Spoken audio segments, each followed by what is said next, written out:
Big brake kits. What's up?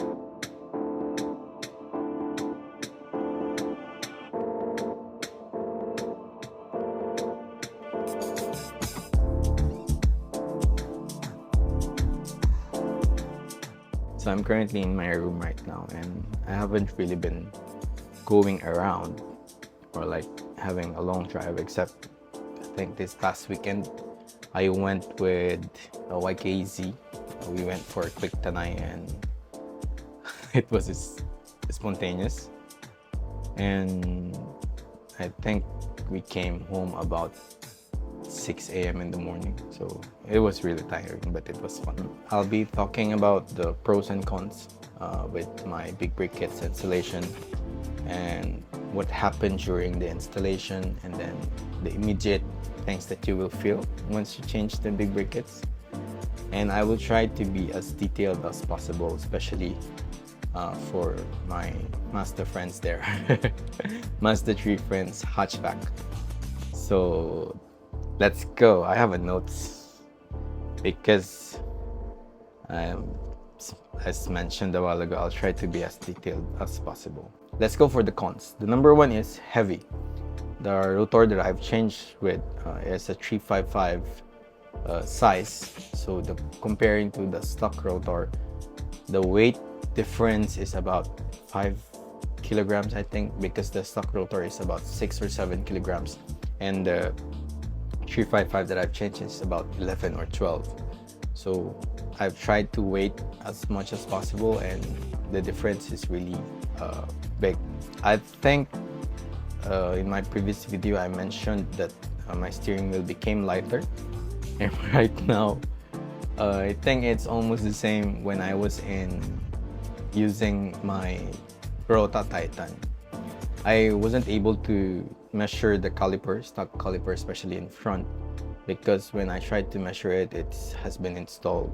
Number two is when punctured, I will not be able to use my donut tire because it will not fit my big brake kits front and back. So I think I'll be getting a spacer so that I'll be able to put my donut tire just to get to the nearest shop, tire shop, or just to get to the nearest shop that can fix a puncture if I'll be having. But I'm praying that I will not be able to, get a really worse puncture. But yeah, that's one cons. Number two is maintenance. Rather, number three is maintenance. Although mostly right now here in the Philippines is that the maintenance or maintaining a big brake kit it's been really easy now, or they are knowledgeable already. Shops are knowledgeable already in fixing or maintaining a big brake kits. So I think that will not be a problem, especially if here in the Metro Manila. But I'm not just sure when I go to La Trinidad, Benguet. Number four is pricey. The reason why I mentioned it's pricey is because take note, this is not a brand new. This is a refurbished, meaning the caliper itself has been used based on Mikstore. I got this from Mikstore, and the calipers has been used, but the internals, the pads, the brake hoses, and everything are new. And even the rotor is new. It's just the caliper has been used, I think, previously from testing, so they call it refurbished. Price of a brand new compared to this one is twice the price that I have. The price that I got from now. So it's really, really pricey. Let's go for the pros. Braking power is higher, or really the force of braking power is high, I think. I'm not sure if that's the proper term, but my braking power now, it's really, really nice. I went to Tanay during the weekend, and I really can feel the difference from comparing from my 2-pot stock brake kits compared to the 4-pot front and back right now. And it is also good use for me when I go to Baguio, La Trinidad, because I have been traveling to Baguio, La Trinidad now for, I think, for past 4 months about 2 or 3 times a month, so it is really helpful, or it will be useful for me. Improve brake hit management. Not really sure if this is useful for me, but I think this is useful for tracking, and I haven't tracked this, but I'm planning to track. Number 4, aesthetic. Because the way it looks compared to a regular kit or brake or regular stock brake kits is with having a my CE is okay, I think, but having a big brake kits, it's really noticeable. I think that's it for the pros and cons. So what happened during the installation? Let's go. They have, of course, removed my rims and tires.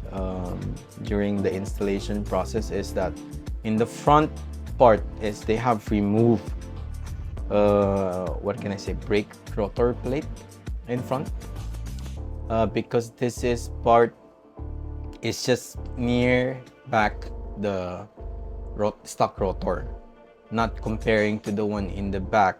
It is inside the, I think, part of the axle inside in the back. So what they have done in the back is they had to cut the, what do they call this, brake rotor plate in the back, but in the front they were able to remove all of it, like really remove that part. But in the back is they had to cut some part of the brake rotor plate so that they will be able to install the bracket that the brake kits and the electronic parking brake, and then change the hoses from front and the back. And after that they had to bleed. One tricky part is the back, because the back part, the EPB and the brakes are in one assembly. But however, in this setup, the EPB, electronic parking brake, is separated from the brake kits. So during the installation, I think the bolt of the electronic parking brake is too long, that they had to cut it so that it will fit in the area where the EPB is being, it's being placed with. So yeah, they had to do that. And then after that, once they have installed the front brake kits, they had to put the rotor, the brake kits, and then torque the bolts from front and back. And then they will change the brake hoses. So they change the brake hoses compared to the stock hoses to this one. This is H&R braided, and this, they change everything. They change all front and back. And then after that, they had to bleed. I think the stock brake fluid that my Mazda has been using is a .3, but they had to change it to a .4 premium Brembo brake fluid. So after the installation, they had to bleed everything.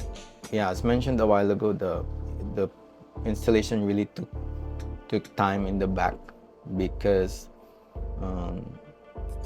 of that bolt. Basically because of that bolt.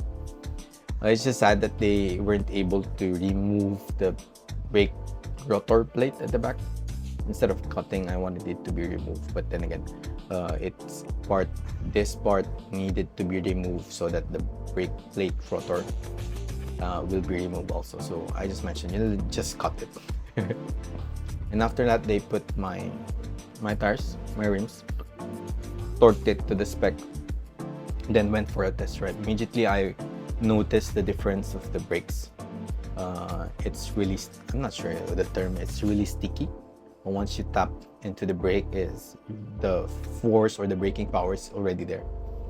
So it's really, really noticeable compared to the stock. One thing I have noticed is the EPB, or the electronic parking brake. If you are in a stock caliper or stock brake system at the back, is that once you switch on the electronic parking brake, you will feel that the car feels like going down, something like this. In the stock brake kits or stock brake calipers with EPB, joined together or in one assembly. However, here in the current setup, since it is separated, I'm not really feeling that kind of effect.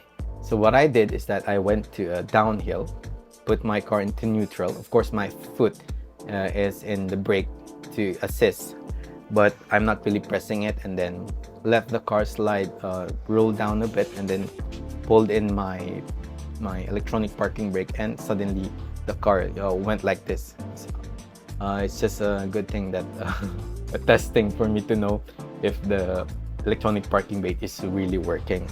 Another one is that I put my car into a reverse, into a drive mode, and then trigger the electronic parking brake, and I did not really move even if it's inclined.